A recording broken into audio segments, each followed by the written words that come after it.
கிறிஸ்துவில் அன்புக்குரியவர்களே, படிப்பு பணி நிமித்தமாக தினமும் விவிலியம் வாசிக்க முடியவில்லையே என்ற உங்கள் ஆதங்கத்தை நீக்குவதற்கான எங்கள் முயற்சியே வீட்டுக்கு ஒரு விவிலியம், நாளுக்கு ஒரு அதிகாரம். பணிக்கு கிளம்பிக் கொண்டே நாமும், பள்ளிக்கு கிளம்பிக் கொண்டேவாவது நம் பிள்ளைகளும் விவிலிய வாசிப்பை கேட்பதற்கு எங்கள் யூடியூப் சேனலை சப்ஸ்கிரைப் செய்யுங்கள். பயணம் செய்யும் போது விவிலிய வாசிப்பை கேட்க லூர்து மகள் என்ற எங்கள் ஸ்பாட்டிஃபை சேனலை பின்தொடருங்கள். இது அதிகாரம் 3. கை சூம்பியவர் ஓய்வு நாளில் நலமடைதல். அவர் மீண்டும் தொழுகை கூடத்திற்குள் சென்றார். அங்கே கை சூம்பியவர் ஒருவர் இருந்தார். சிலர் இயேசு மீது குற்றம் சுமத்தும் நோக்குடன் ஓய்வு நாளில் அவர் அவரை குணப்படுத்துவாரா என்று கூர்ந்து கவனித்துக் கொண்டே இருந்தனர். இயேசு கை சூம்பியவரை நோக்கி, எழுந்து நடுவே நில்லும் என்றார். பின்பு அவர்களிடம், ஓய்வு நாளில் நன்மை செய்வதா தீமை செய்வதா, உயிரை காப்பதா அழிப்பதா, எது முறை என்று அவர் கேட்டார். அவர்களோ பேசாதிருந்தனர். அவர் சினத்துடன் அவர்களை சுற்றிலும் திரும்பி பார்த்து அவர்களது பிடிவாத உள்ளத்தை கண்டு வருந்தி கை சூம்பியவரை நோக்கி, கையை நீட்டும் என்றார். அவர் நீட்டினார். அவருடைய கை மீண்டும் நலமடைந்தது. உடனே பரிசேயர் வெளியேறி ஏரோதியரோடு சேர்ந்து இயேசுவை எப்படி ஒழிக்கலாம் என அவருக்கு எதிராக சூழ்ச்சி செய்தனர். இயேசுவும் சீடர்களும் திரளான மக்களுக்கு பணிபுரிதல். இயேசு அங்கிருந்து புறப்பட்டு தம் சீடருடன் கடலோரம் சென்றார். கலிலேயாவிலிருந்து பெருந்திரளான மக்கள் அவரை பின்தொடர்ந்தனர். மேலும் யூதேயா, எருசலேம், இதுமேயா, யோர்தான் அக்கரை பகுதி, தீர், சீதோன் ஆகிய இடங்களிலிருந்தும் பெருந்திரளான மக்கள் அவர் செய்தவற்றையெல்லாம் கேள்வியுற்று அவரிடம் வந்தனர். மக்கள் கூட்டம் தம்மை நெருங்கி விடாதவாறு தமக்காக படகு ஒன்றை முன்னேற்பாடாக வைத்திருக்குமாறு அவர் சீடருக்கு சொன்னார். ஏனெனில் பலரை அவர் குணமாக்கியதால் நோயுற்றோர் அனைவரும் அவரை தொட வேண்டும் என்று வந்து அவர் மீது விழுந்து கொண்டிருந்தனர். தீய ஆவிகளும் அவரை கண்டபோது அவர் முன் விழுந்து, இறைமகன் நீரே என்று கத்தின. அவரோ தம்மை வெளிப்படுத்த வேண்டாம் என அவற்றிடம் மிக கண்டிப்பாய் சொன்னார்.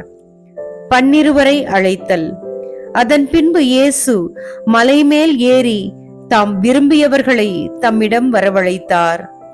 அவர்களும் அவரிடம் வந்தார்கள். தம்மோடு இருக்கவும் நற்செய்தியை பறைசாற்ற அனுப்பப்படவும் பேய்களை ஓட்ட அதிகாரம் கொண்டிருக்கவும் அவர் 12 நியமித்தார். அவர்களுக்கு திருத்தூதர் என்றும் பெயரிட்டார். அவர் ஏற்படுத்திய 12 முறையே பேதுரு என்று அவர் பெயரிட்ட சீமோன், செபதேயுவின் மகன் யாக்கோபு, யாக்கோபின் சகோதரரான யோவான், இவ்விருவருக்கும் இடியை போன்றோர் என பொருள்படும் பொவனேர்கேசு என்று அவர் பெயரிட்டார். அந்திரேயா, பிலிப்பு, பர்த்தலமேயு, மத்தேயு, தோமா, அல்பேயுவின் மகன் யாக்கோப்பு, ததேயு, தீவிரவாதியாய் இருந்த சீமோன், இயேசுவை காட்டிக் கொடுத்த யூதாசு இஸ்காரியோத்து என்போர் ஆவர். இயேசுவும் பெயல்செபூலும். அதன் பின் இயேசு வீட்டிற்குள் சென்றார். மீண்டும் மக்கள் கூட்டம் வந்து கூடியதால் அவர்கள் உணவு அருந்த முடியவில்லை. அவருடைய உறவினர் இதை கேள்விப்பட்டு அவரை பிடித்து கொண்டு வர சென்றார்கள். ஏனெனில் அவர் மதிமயங்கி இருக்கிறார் என்று மக்கள் பேசிக் கொண்டனர். மேலும் எருசலேமில் இருந்து வந்திருந்த மறைநூல் அறிஞர், இவனை பெயல்செபூல் பிடித்திருக்கிறது என்றும் பேய்களின் தலைவனை கொண்டே இவன் பேய்களை ஓட்டுகிறான் என்றும் சொல்லிக் கொண்டிருந்தனர். ஆகவே அவர் அவர்களை தம்மிடம் வரவழைத்து அவர்களுக்கு உவமைகள் வாயிலாக கூறியது, சாத்தான் சாத்தானை எப்படி ஓட்ட முடியும்? தனக்கு எதிராக தானே பிளவுபடும் எந்த அரசும் நிலைத்து நிற்க முடியாது. தனக்கு எதிராக தானே பிளவுபடும் எந்த வீடும் நிலைத்து நிற்க முடியாது. சாத்தான் தன்னையே எதிர்த்து நின்று பிளவுபட்டு போனால் அவன் நிலைத்து நிற்க முடியாது. அதுவே அவனது அழிவு. முதலில் வலியவரை கட்டினாலன்றி அவ்வலியவருடைய வீட்டுக்குள் நுழைந்து அவருடைய பொருட்களை எவராலும் கொள்ளையிட முடியாது. அவரை கட்டி வைத்த பிறகுதான் அவருடைய வீட்டை கொள்ளையிட முடியும். உறுதியாக உங்களுக்கு சொல்கிறேன், தூய ஆவியாரை பழித்து உரைப்பவர் எவரும் எக்காலத்திலும் மன்னிப்பு பெறார். அவர் என்றென்றும் தீரா பாவத்திற்கு ஆளாவார். ஆனால் மக்களுடைய மற்ற பாவங்கள், அவர் கூறும் பழிப்புரைகள் அனைத்தும் அவர்களுக்கு மன்னிக்கப்படும். இவனை தீய ஆவி பிடித்திருக்கிறது என்று தம்மை பற்றி அவர்கள் சொல்லி வந்ததால் இயேசு இவ்வாறு கூறினார். இயேசுவின் உண்மையான உறவினர். அப்பொழுது அவருடைய தாயும் சகோதரர்களும் வந்து வெளியே நின்று கொண்டு அவரை வர சொல்லி ஆள் அனுப்பினர்.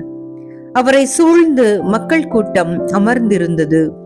அதோ, உம் தாயும் சகோதரர்களும் சகோதரிகளும் வெளியே நின்று கொண்டு உம்மை தேடுகிறார்கள் என்று அவரிடம் சொன்னார்கள். அவர் அவர்களை பார்த்து, என் தாயும் என் சகோதரர்களும் யார் என்று கேட்டார். தம்மை சூழ்ந்து அமர்ந்திருந்தவர்களை சுற்றிலும் பார்த்து, இதோ என் தாயும் என் சகோதரர்களும் இவர்களே.